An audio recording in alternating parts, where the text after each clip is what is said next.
예, 글로벌 인사이드 보겠습니다. 글로벌 증시 현재 흐름과 함께 또 오늘 밤에 미국, 유럽 증시는 또 어떤 모습을 보일지 미리 좀 내다봅니다. 우리투자증권 동수원 WMC 서상영 차장 연결돼 있습니다. 안녕하세요. 네, 안녕하십니까. 예, 글로벌 증시도 또 좀 이탈리아를 핑계로 조정을 받았고요. 아시아 증시도 전반적으로 약세인데 중국이 하락폭이 깊은 것 같네요. 네네. 해외 시장이 그동안 키프로스에 가려졌던 이탈리아 정치 불안이 수면 위로 올라오면서 이 키프로스 문제와 더불어서 시장의 불확실성을 키우면서 주춤한 모습을 보여주었습니다. 미국 시장 같은 경우는 4명의 연준 위원들의 발언이 있었는데 양적 완화 지속 가능성이 이제 하락폭을 좀 줄이면서 마감을 하였었고요. 하지만 전반적으로 이탈리아 문제가 시장의 발목을 잡고 이러한 흐름 속에 키프로스 문제까지 영향을 주면서 유로존 리스크가 발목을 잡으면서 이제 전반적으로 아시아 시장은 하락 출발하는 모습을 보였습니다. 그런데 이제 여기에서 중국이 사모펀드에 관련된 내용 등 투자 상품을 엄격히 통제하겠다는 발표가 나오면서 은행주들이 큰 폭으로 이제 하락을 하는 등 전반적인 업종 전반으로 이제 하락을 키우고 그러면서 2.5% 이상 하락 출발하지만 아시아 시장 전반적으로 이제 하락폭을 키우는 모습을 보였습니다.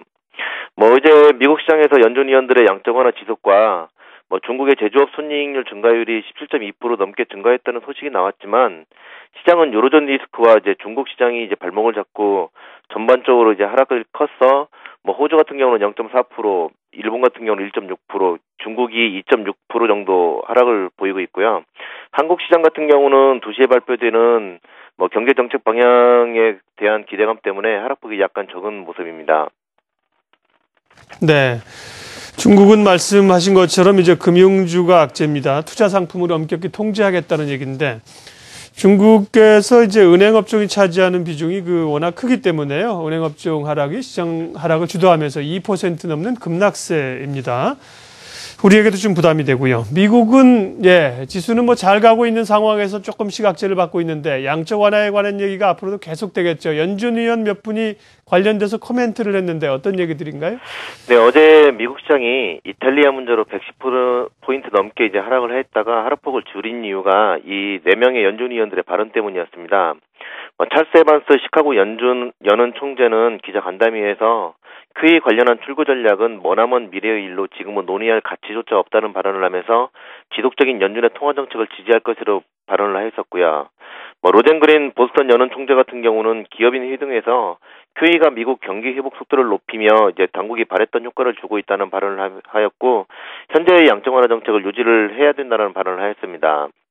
피아널트 클리브랜드 연은 총재 같은 경우는 CFA 포럼 연설에서 고용지표가 계속 호전을 보이고 있고 경제 전망이 여전히 긍정적이라면 자산 매입 속도를 조절을 해야 된다라고 이제 발표를 하였지만 경기 부양책은 지속적으로 이어가야 될 것이라는 발언을 하였습니다.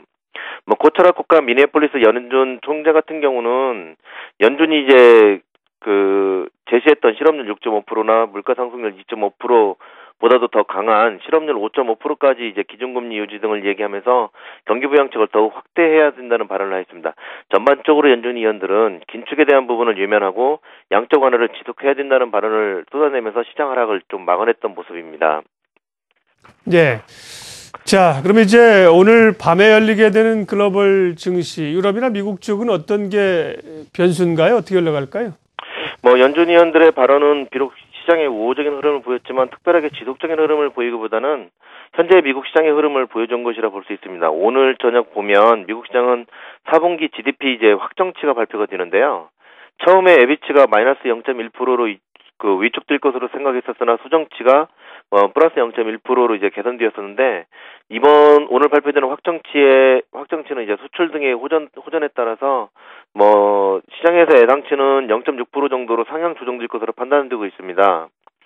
이러한 흐름은 이탈리아발 유로존 리스크, 키프로스의 예금 헤어컷에 관련된 남유럽 국가들의 리스크 확대 등에 묻혀버릴 수 있겠지만 이러한 정책적인 이슈로 인한 조정에는 향후 안정을 찾으면 매수에 이제 가담해도 된다는 점을 얘기를 하고 있습니다. 즉 중국의 수출 증가 속도는 제조업 경기의 회복을 알려주고 있고 어제 리커창 총리의 수익 관련 발언 등을 살펴보면 내수 부양책이 전개될 것으로 판단되고 있고요. 미국의 경기 회복 속도 등에 의한 시장의 조정은 결국은 이제 제한적일 수밖에 없음을 보여주는 것입니다. 여기에 금요일날 성금요일 휴장으로 유로존 대부분의 국가, 미국, 호주 등의 휴장이 있고 월요일에도 유로존 대부분의 국가들이 휴장이라는 점도 시장에 좀 영향을 줄 것으로 판단되고 있습니다. 내일은 우리나라 같은 경우는 산업생산이나 경기선행지수, 제조업, BSI 지수 같은 거에 발표가 되고요. 일본 같은 경우도 산업생산 등이 발표가 있어서 오히려 글로벌 이슈에 의한 것보다는 국내적인 이슈에 큰 영향을 좀 받을 것으로 판단되고 있습니다. 네, 일정도 잘 얘기를 해주셨습니다. 금요일이 이제 성금요일이죠. 고난주간 마지막이라 미국하고요, 영국이나 유로존 증시들이 휴장이고, 유로존은 또 월요일까지도 휴장을 합니다. 그러니까 오늘 밤은 미국 증시는 목요일이니까 열리고요. 이제 내일이 되겠죠. 금요일장이 휴장이라는 것도 참고를 좀 하시면 좋겠습니다. 예, 서상영의 글로벌 인사이드였습니다. 우리투자증권 동수원 WMC의 서상영 차장 함께 했습니다. 말씀 고맙습니다. 네, 감사합니다.